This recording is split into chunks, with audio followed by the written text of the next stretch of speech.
Welcome to USA Global TV and Radio, where our mission is to provide education, entertainment, hope, and inspiration. USA Global TV and Radio connects you with experts and audiences all around the world every single day to help you succeed in business and to live a richer life. Visit us at usaglobaltv.com to learn about career and life-changing training and mentoring programs like the Listening Mentor. Subscribe to our newsletter to stay informed about our special programs and offers. Discover how you can become a guest on one of our shows or a host or producer of a USA Global TV and Radio show of your very own. That's USA Global TV and Radio, where the doctor is always in.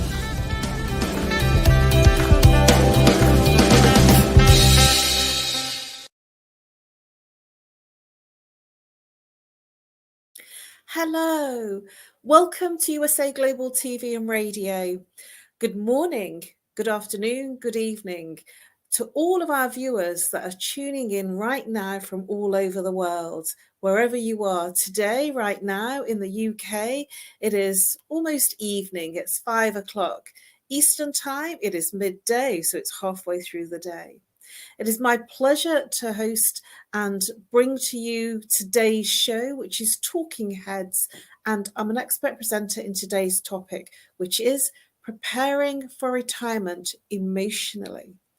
And it's part of the Mind and Body Connection series. My name is Caroline Heward, and I'm known as the Harley Street Stress Expert. Let's begin.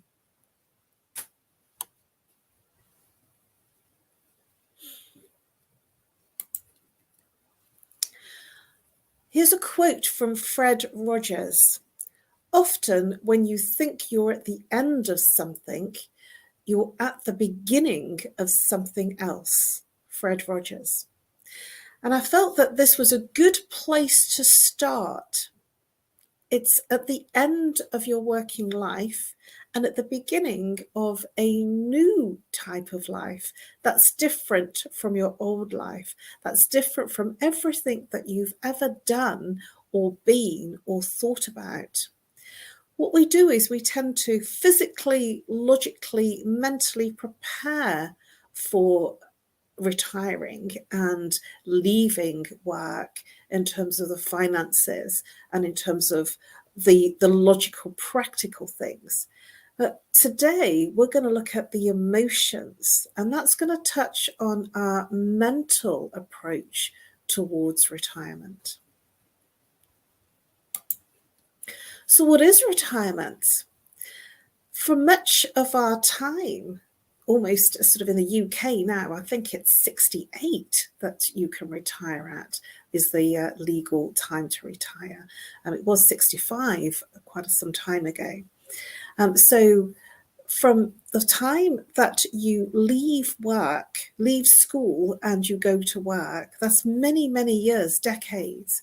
And then there's a point, unless you retire early and you decide to leave work, there is work on the one side and retirement on the other.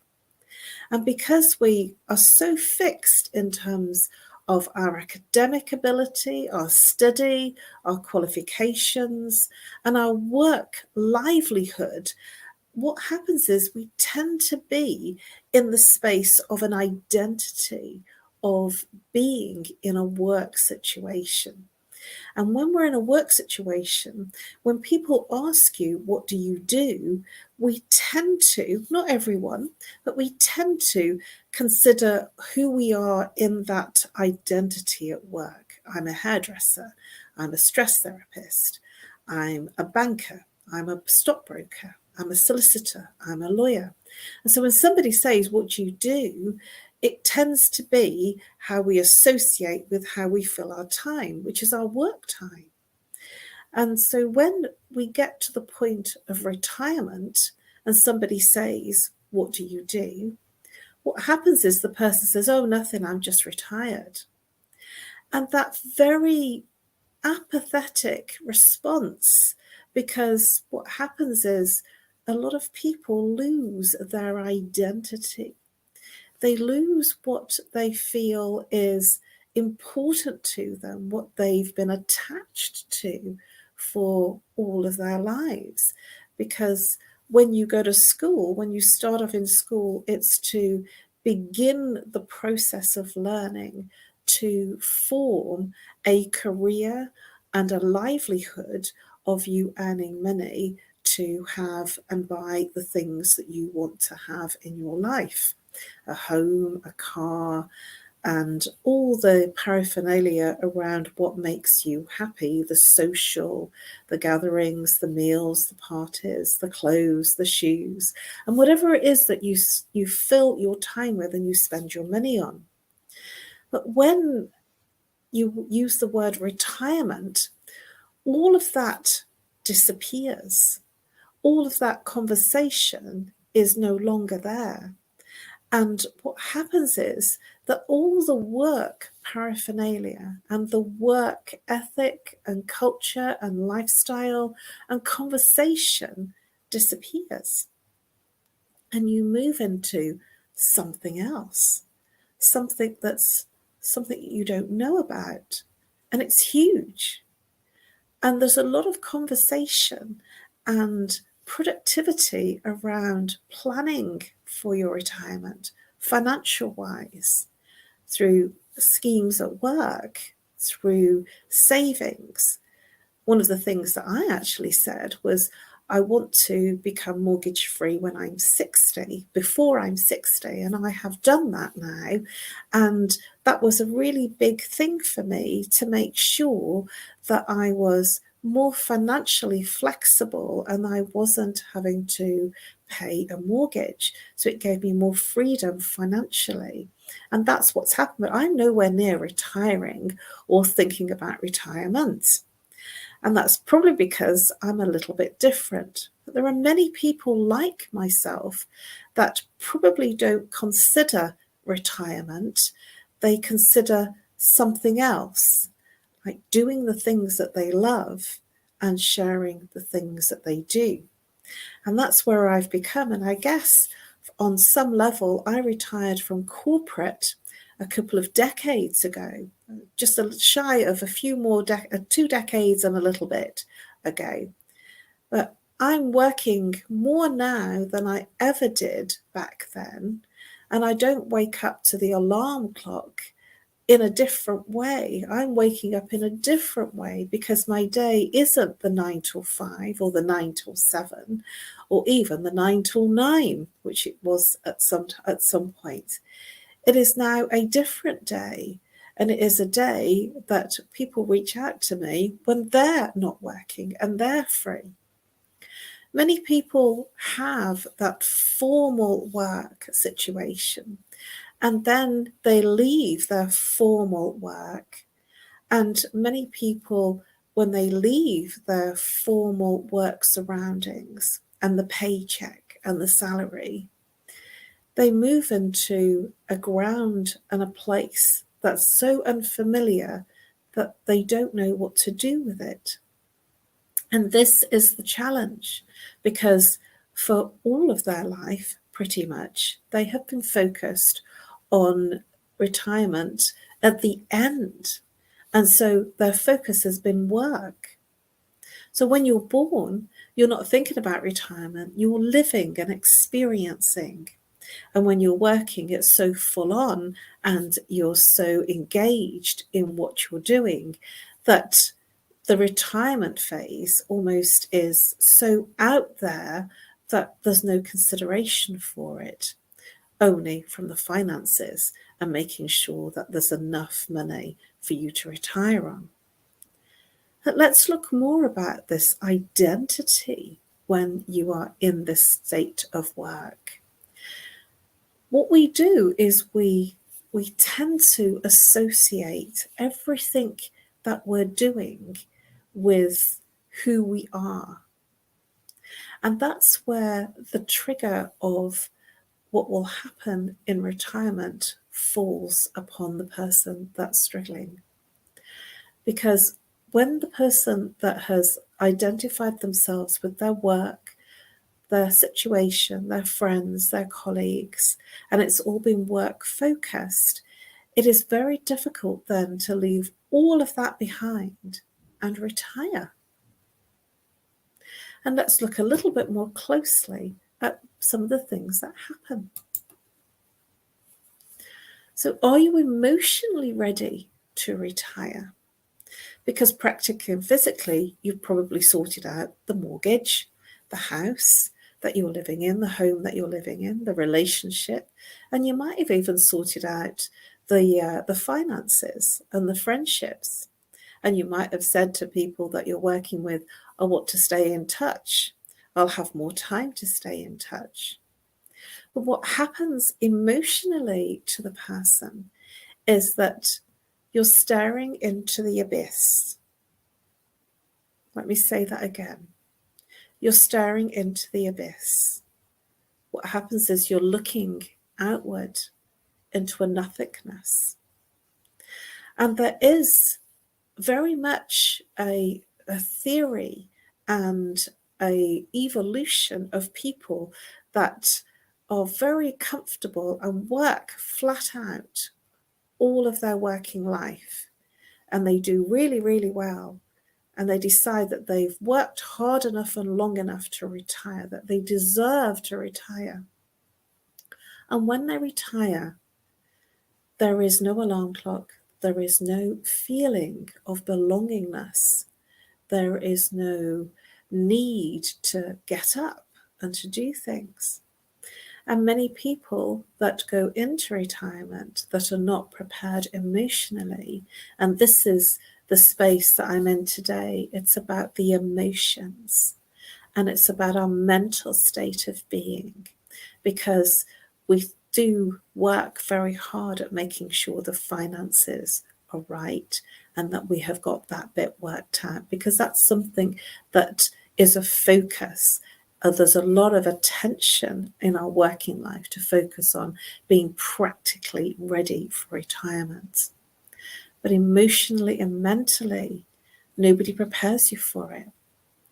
I've seen many people that as soon as they retire actually have a fatal heart attack, or they go into a depression.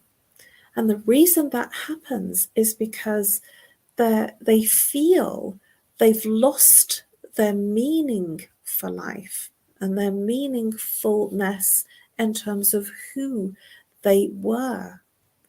And then they're trying to grapple on who they should be. So they're looking at what is left. And usually they're staring into a nothingness and an abyss. And why is this so difficult for people? It's because many people are on what I call the hamster wheel, and they're going round and round on this hamster wheel. And it's a fast hamster wheel. There's deadlines, there's targets, I have to do this by this date, otherwise it's all going to fall apart, the project's not going to work. And people are working in that fast pace. And suddenly you are going into retirement and there is no wheel, no hamster wheel for you to keep going round. So what do? I know of many people that have handled retirement really, really well. And one of the things that they have done is they've filled their time.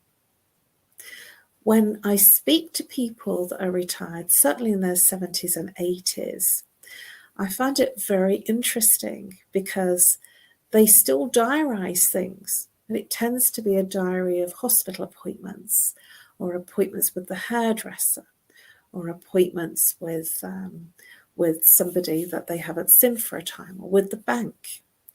But it seems to be they fill their diary and their time with going from one appointment to the other. And certainly in older age, certainly when somebody's in their 70s and 80s, for some people their health deteriorates. And so then there are doctors and hospital appointments to work around. So what happens to you emotionally when you're having to handle all of these types of appointments and things that you have to do that weren't in the diary before? it becomes challenging, because when you reach a place of retirement, because there is an abyss, for some people it's very hard to move forward in that nothingness and in that space of identity, because we so often approach our work through the identity of the career or the type of work that we do. And you only have to look around and speak to people when you ask them, what do? They very much generally launch into all the things that they do that earns them money. Very rarely do they come up with, I like to play golf. I like to dance. I like to challenge myself at the gym. I like to be on a keep fit regime, and so I run marathons. There is a few, and it's a minority of people that have that type of conversation. I was in training on the weekend on my coaching training course in London, and it made me smile that one of the ladies that is supporting other coaching groups along with the trainer, she's actually climbing in, I think it's Peru, and she's climbing a very famous mountain, and she's quite young. And I found that was really inspiring, because I know from that share that she is going to do some extraordinary things when she retires, because she's had to drop a lot of things in her working day and in her normal working month to go off and have an adventure. An adventure she is having because she's organised sponsorship, she's raising money, and she's doing something that's very altruistic. And this is what I want to share with you. When you go into retirement, it doesn't need to be the end. It can actually be the beginning of a new adventure. It can be a time when you can focus on and do some of the things that you didn't have time to do, or more importantly, didn't think about doing because there was the importance of work and meeting those deadlines. I also know couples that travel a lot, and they're always planning their next holiday and what they're going to be doing. And so their diary is filled with one adventurous holiday after another. Admittedly, some of the people that I know, it's one drinking hole after another in terms of where they're going. But the thing is, they are exploring and having fun and enjoying their retirement, because I wonder, when I read some of their posts, how they had time for work. How did they have time for work when they're always out and about? And so those particular couples that have found retirement to be the opening path to explore, to adventure, to go on adventure and do the things that they didn't have time to do when they were working. And I find that really, really inspiring, because they've thought about retirement and they've thought about how to enjoy it, how they can move forward in life so that they have purpose, they have a fulfilled experience in life. But very often, some people don't think about what they'd like to fill their time with, and so what they do is they stop, literally. They just stop functioning. Some people stay in bed because they say, what have I got to get up for? What's the point? And so they don't eat so often, or they eat at wrong times, or they're not eating appropriate foods that will nourish them.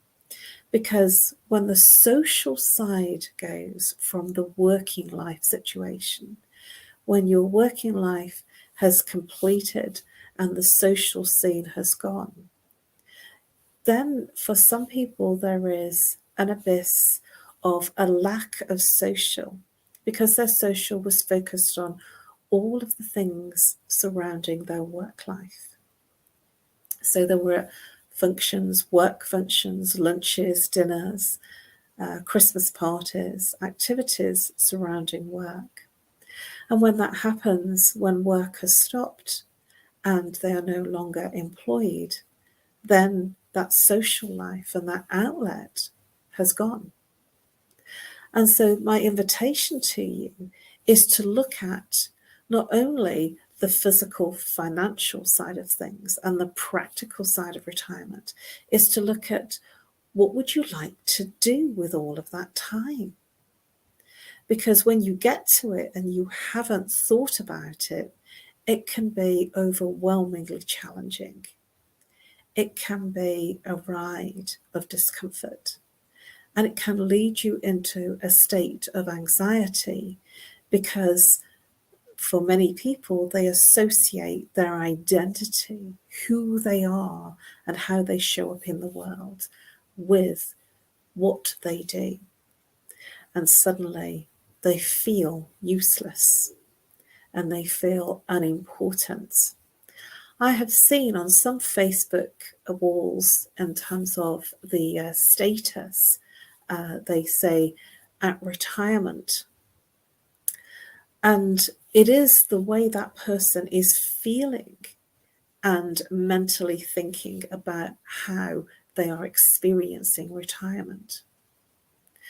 And I also know some people that are so busy in terms of their voluntary occupations and charity work. I certainly feel that if I ever decide to retire, what I probably will be doing is sitting on lots of boards and committees and giving back what I have had from mentors that have been older than me and how they have looked after me. I will probably be one of those people. And I had that experience when I was in corporate, that I had incredibly wonderful mentors that were around me and supported me in my growth through my working career, whether it be in marketing and PR and management corporate, or whether it was in the environment that I'm in now, which is stress management and well-being. And I've had a fair share of very highly regarded mentors who are authors and who are very much at the top of their game and highly regarded. And I feel that because I've had that, that's the kind of thing that I will do when I retire, because I don't feel that I would want to retire because I love what I do. And this is a conundrum for many people that have this looming retirement situation ahead of them, because they feel that it would have given them the freedom that they're looking for, that they wanted, because they didn't have time to do all the things that they wanted to do when they were in their working life. And yet there is so much time that they feel overwhelmed to the point that they do nothing. So there are two sides to this coin. There is the side where people are looking forward to it and excited and traveling and filling their time. But then it does depend on the finances. It does depend how much that you have to have an enjoyable pension and retirement age. It does depend on what's there for you to be able to do these things that you'd like to do. And I'm very much in appreciation of many people, especially in our current times and our changed world times, that they haven't got what they thought they would have in their retirement age, especially with the situation that we have globally. We have a cost of living crisis. And so what was deemed as enough money is now not actually enough money to do the things that you want to do. And I have seen many people that are in their late 60s and 70s and even in their 80s thinking about going back to work. And I wonder whether it's twofold. I do wonder whether it's actually not just about the money, but also companionship, a belonging, a place to show up for social, as well as earning some money. And if you're the type of person that does a lot of voluntary things, that your diary will be filled with doing things on a voluntary basis so that you experience more social interaction and more communication and more fulfillment. When I was in corporate and rose to the dizzy heights of doing well, one of the things that I did was I sat on a number of committees and boards because I wanted to give back.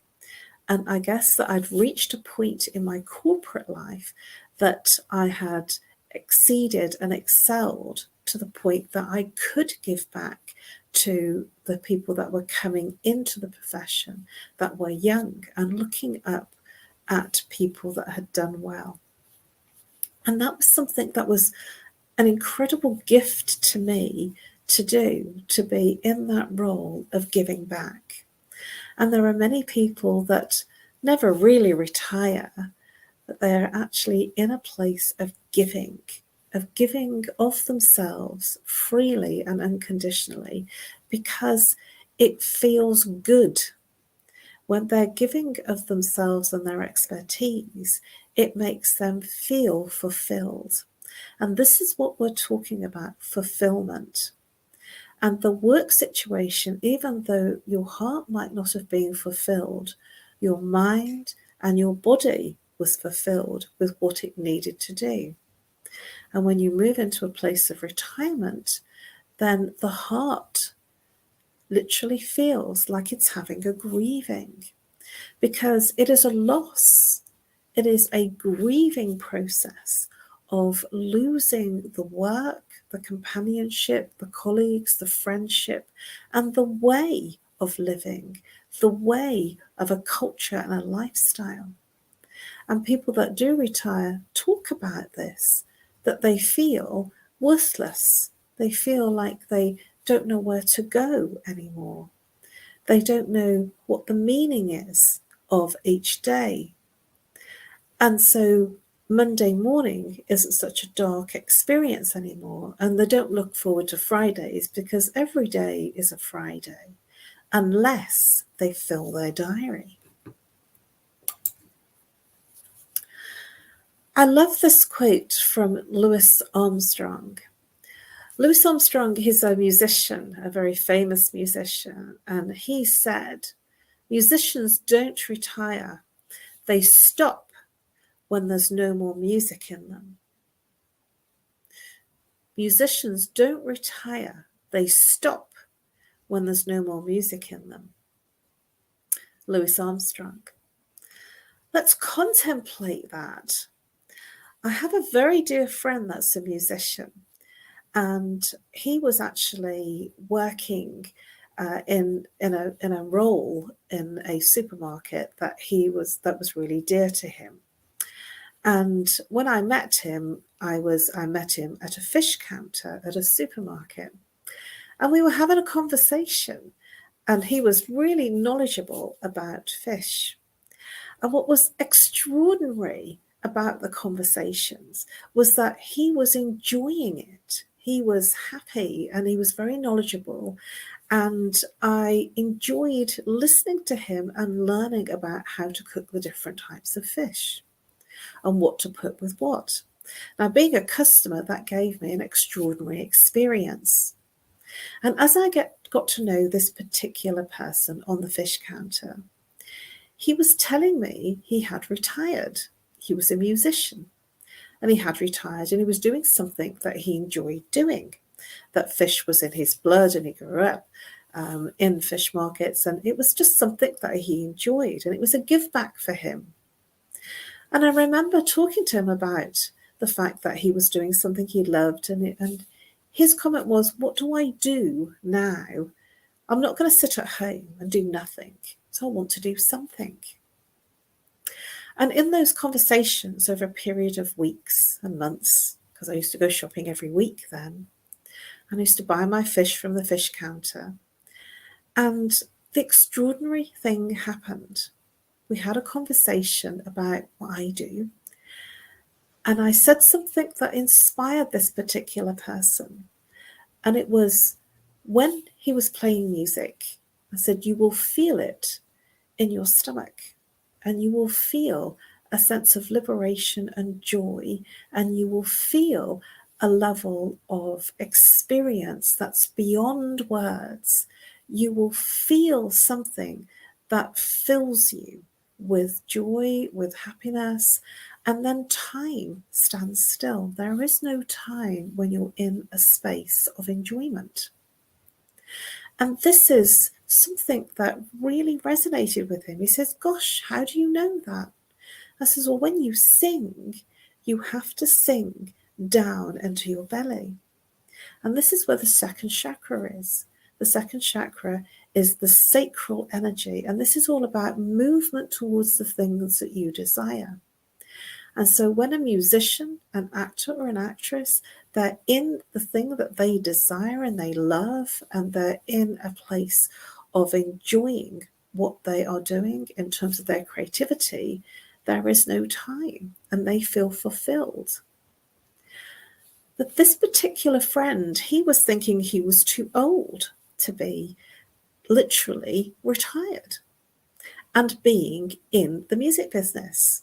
He said, no, this is my retirement now. I have done it. I've been there. I've been with some famous bands, and I've really reaped the rewards from it, and I can't do that anymore. And I said, but did you enjoy it? And he did. And so much so that he was a very famous musician back in those early times of the 70s and 80s. He was a session musician, so not famous in the front, but working with very famous people. And on some level, when I was sharing this with him, he said, you know, it was fun and I miss those times. And he was working with people that are very famous, like Rod Stewart and David Essex. And I don't want to drop names, but, you know, they were very famous people. And he loved it because these are artists with skill, with talent, with creativity, and are famous for a reason. They touch your heart. And when you touch your heart, there is no retirement. There is only a feeling of completeness. And in that place of completeness, I want to continue sharing this story. My lovely friend, who's the musician, has completed several albums. He has been touring. He has written songs that have been given to and sold to other people that have made them famous. He's working with a lot of other very famous musicians and artists from back then. And he's having the time of his life. And he always says to me, you inspired me. I didn't inspire him. I just said something that was true for me, that was true for him. He thought he was too old and had bought into this concept of retirement. And then he set off and did something that he enjoyed, being a fishmonger, because he knew about it. He was from the East End and he enjoyed it. And he enjoyed making people laugh and sharing his wisdom. Now, this particular friend had so much more to give. He had so much more in him. And what he did is he reconnected back to the beauty and the heart space of what he enjoyed. And he let go of the age. He let go of this concept of retirement. And he let go of what society thinks and tells you that you should do. And now it is his hobby, which has become very serious and something that he can take or leave, something that he decides to do or not do. something that he chooses to do, that he enjoys. So this is the secret of retirement, because many people think that it's to give up, to lose your life, your identity. And on the other side of that coin, there are many people that continue. I can remember there was a comedy actor, Tommy Cooper, and what he did was, I don't know how old he was, but I know he was quite a mature man. And I remember watching live on TV where he said, he used to have a phrase saying, just like that. It was very simple comedy. And I remember the show very well. It was live television. And he says, and just like that, and he keeled over, and everybody laughed. And they laughed. And then the curtains drew. And that person, that amazing comedian, died. And nobody knew. They closed the curtains. They ended the live show. And then we find out later that Tommy Cooper died. I'll never forget that, because it made a huge impact on me, because he died making people laugh. That was his thing, making people laugh. And he stayed doing what he enjoyed, what he loved, and didn't consider it as work. And this is what retirement is for some people. It's not about giving up. It's about filling your time with things that you love and enjoy. And perhaps you don't need to do certain things that you had to do when you were working and fulfill the criteria of earning the money that you have to earn. It might be that you can fill your time with things that you enjoy, hobbies, interests, traveling, deciding to see friends that you haven't seen for a period of time, to do the things that you forgot that you could do, that you enjoyed doing, to be in the garden, to enjoy the warm weather and the short summers that we have in the UK, to enjoy being with others, with family, with friends, to arrange social gatherings. My mother-in-law, when I was married, she used to have lots of social gatherings in her diary. And she would be part of a charity, different charities doing different things. She was part of different organisations that were contributing back. Now, we're not all like that, but that was something that I saw in my then mother-in-law that I know for sure kept her going. So exercise, interests, looking at what you enjoy doing rather than what you've lost. Because it is a bereavement. There is a loss of identity, a loss of a way of living, and a loss of who you were being. And then a new beginning, a new beingness, and a new way to be in life. Now, we were not, believe it or not, meant to be working all of our lives. But society, the world, tells us this is what we should be doing. My mum used to say to me, you go to work to earn money, not to enjoy it. I've had the luxurious position of being in a hobby that has turned into working and being paid for it. And I have had a luxurious position in that, in doing things that I love doing and turning those hobbies into qualified and career-driven aspects of my movement towards things that I enjoy doing and earning money too. And this is another one of those things that I'm doing. I'm a stress therapist, and I love what I do when I do what I love. It fulfills me. It moves me into a place of a higher vibration. I love to share the gifts of being in that space of the wisdom, of sharing the wisdom of the time that I have worked hard and evolved and developed. I feel more relaxed as a person. And at the same time, when I was entered into the world of work, and when I was at school, there were no computers. And so that for me has been a huge learning curve and a very steep one.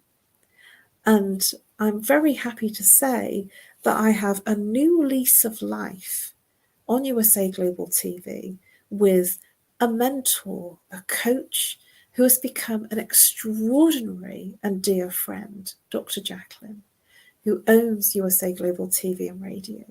We have become extraordinary friends because I learned some technology, because I didn't sit still.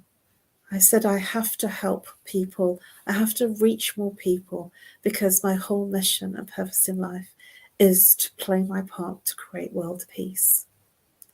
And when people get to a place of becoming retired, for some people, it is a place of doom, gloom, and depression.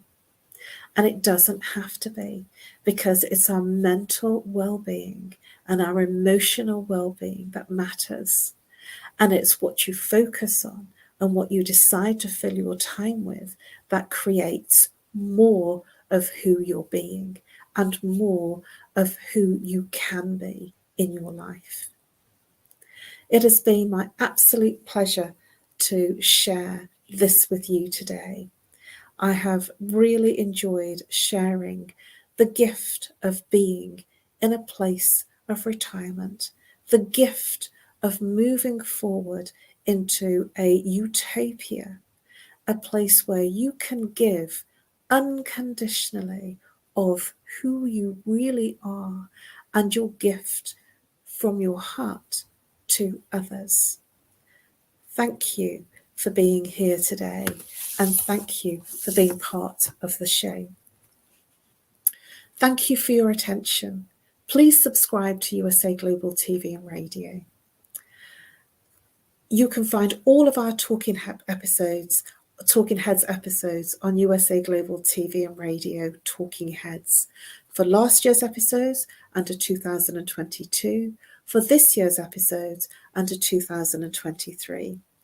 If this has touched you, if you find this interesting, I have covered all sorts of topics under the guise of stress and well-being.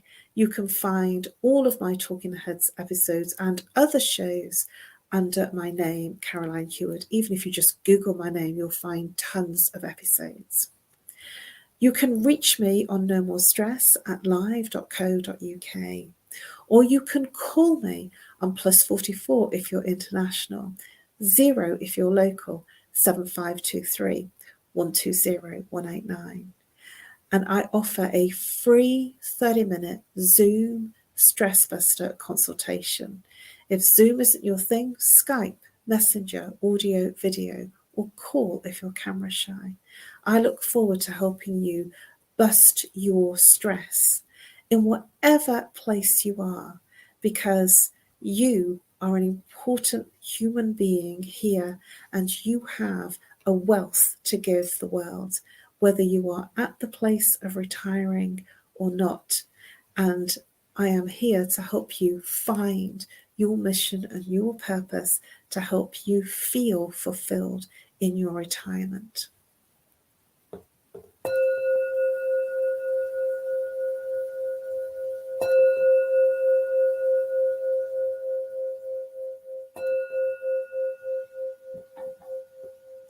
Namaste.